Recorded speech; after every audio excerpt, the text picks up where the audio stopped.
I think NCAA Football 05 was the turning point of the franchise. The game introduced some key new features and set the stage for what would be one of the best games in the series the following year in 06. This was also the first year that NCAA Football on EA Sports was the main show in town. NCAA Game Breaker came out with games from 1996 to 2004, and NCAA College Football 2K had a short 2-year run from 2002 to 2003. That worked out in EA's favor as NCAA Football 05 set a franchise record for first week sales, which was up 50% from NCAA Football 04. The game introduced several features that would become mainstays in the game over the years. The biggest was the addition of the top 25 toughest places to play and Stadium Pulse, the feature that we love to hate at times, but one of the most realistic aspects of the series, if we're being honest.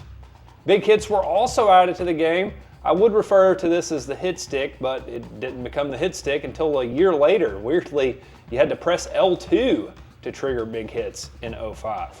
The matchup stick also made its debut. This was key for seeing what players were composed and rattled on the road, and has stayed with the franchise every year in some capacity since 2005. Another noteworthy addition to the game was the fan cutscene animations after big plays and touchdowns. They had specific fan chants and fan hand signals, and fans dressed up in specific outfits or headgear based on the team that was playing.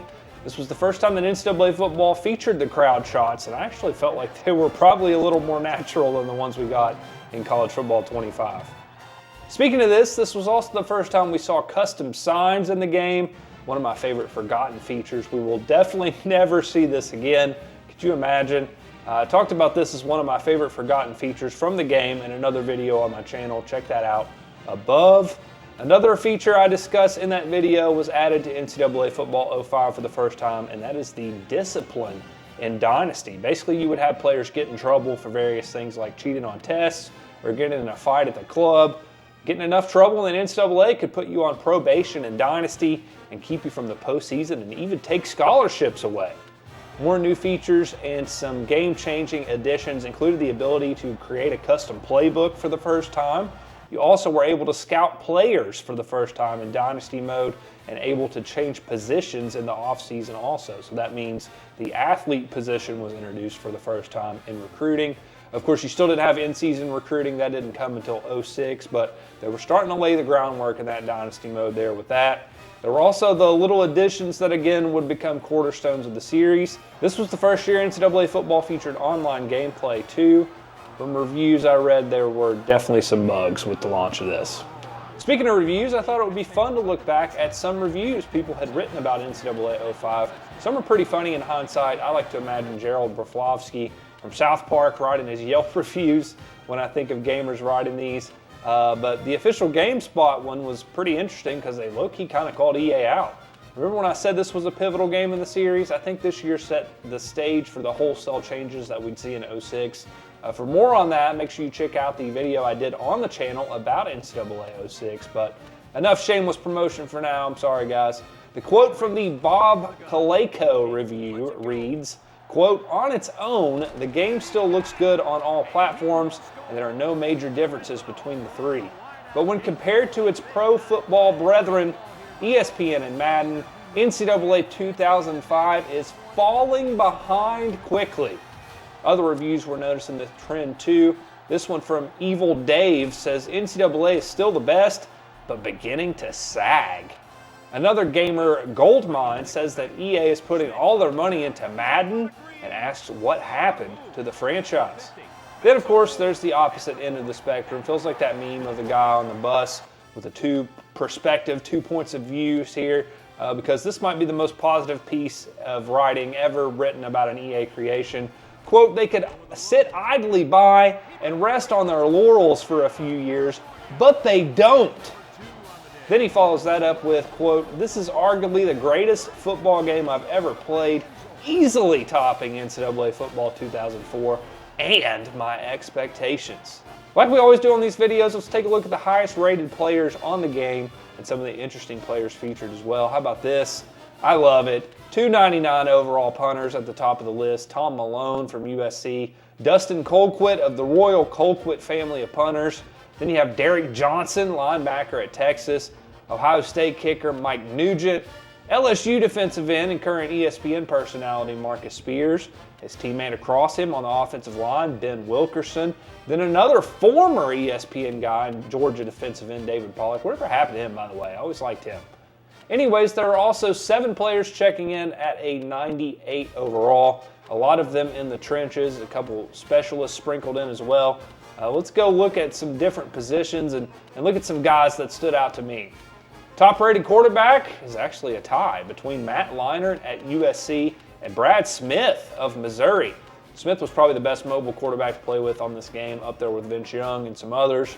Another ESPN personality and Dan Orlovsky. I've got the Lions hoodie on. I think this was from the year that they didn't win a game and Dan ran out of the back of the end zone. He's a 93 overall on here.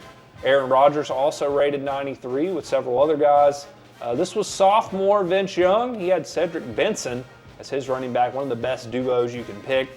Some things that are kind of crazy here. Why does Boston College have 2 86 overalls? No offense, Eagles fans. Also, here's Joshua Cribbs, who would go on to have 8 career kick return touchdowns in the NFL, which is tied for second most in league history. Then last up on our sports media personality tour, we have Joel Klatt at 84 overall for Colorado as a quarterback. Darren Sproles at Kansas State, Carnell Cadillac Williams from Auburn, checking as the best running backs, tied at 97 overall. Sproles was a shifty demon on here. I love playing as him and using him as a return man. There you see Cedric Benson, like we told you about, with the 94. A lot of random college football running backs checking in at 91 overall or better. Kind of wild they had all these dudes ranked higher than Reggie Bush, and don't think I agree with that one. But Reggie would not be disrespected in 06. He bounced back with the swiftness.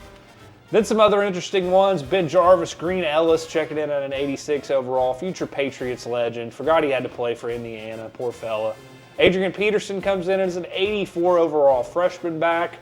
Now at receiver, there's not really a bunch of elite guys on this game. Mark Clayton of Oklahoma. Braylon Edwards at Michigan. They're the 2 best receivers rated as a 95. Not a whole lot of guys in here in the 90s at receiver, at least above a 91. Greg Jennings from Western Michigan, along with West Virginia's Chris Henry, RIP, 91 overalls. Then there's a bunch of other guys hovering around a 90. Seems like they all play for random small schools too. There are a bunch of those types of players here. Look through the trenches, some of the offensive linemen that are the highest rated. Looking at the tackles, the guards, the centers. We're not going to go too deep into that, but we'll go now to the defensive line.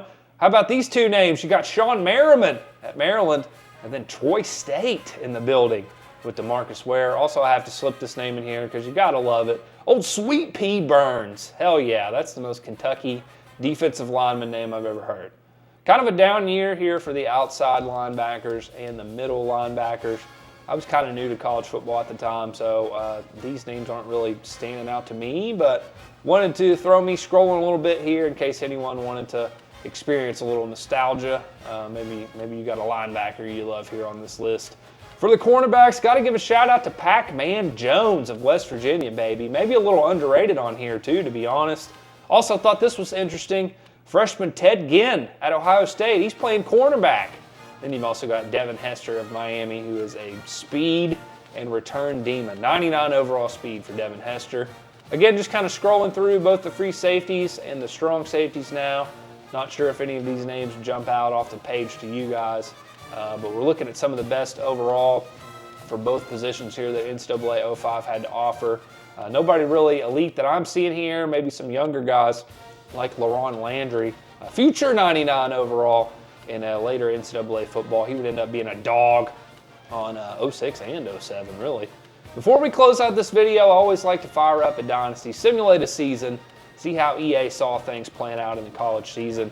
Here's a look at all the teams in the top 25 to start off the year as we begin a quick Dynasty simulation. And here's the preseason Heisman watch list with Matt Leinart of USC, Darren Sproles of K-State, Jason White, quarterback at Oklahoma, Brad Smith, the Missouri quarterback, and Auburn running back Cadillac Williams appearing. It was actually the other Auburn running back, Ronnie Brown, that ends up winning the Heisman in our sim here. Then look at this. The simulation kind of gets out of whack here as we have all 5 of the invitees here in New York City playing the running back position. Some of their stats are not even close to being deserving of being at the Heisman ceremony invitation. Then there was another wacky thing that happened. Florida goes 9-2 overall, but they make it to the Natty. Remember, this was the BCS era. The wildest part, though, was the fact that they didn't even play in the SEC championship game. South Carolina actually did, and they still got in. Oklahoma would end up beating them, though, in the national title game. And that's how this video comes to an end. Did you play NCAA Football 05? What did you think about this edition of the NCAA Football series? Let us know in the comments. We have plenty more NCAA football content and videos on the channel, including a re-simulation of the 2004 season. If they had a 12-team playoff, we used NCAA Football 05 to simulate that. So check that out on the channel. And if you liked this video, make sure you help us keep growing. Hit that subscribe button if you're new here. I'd greatly appreciate it. I'm not asking for an NIL donation or anything. Just hit that subscribe. Help us keep growing, and we'll see you back next time here on Spiced Up Gaming.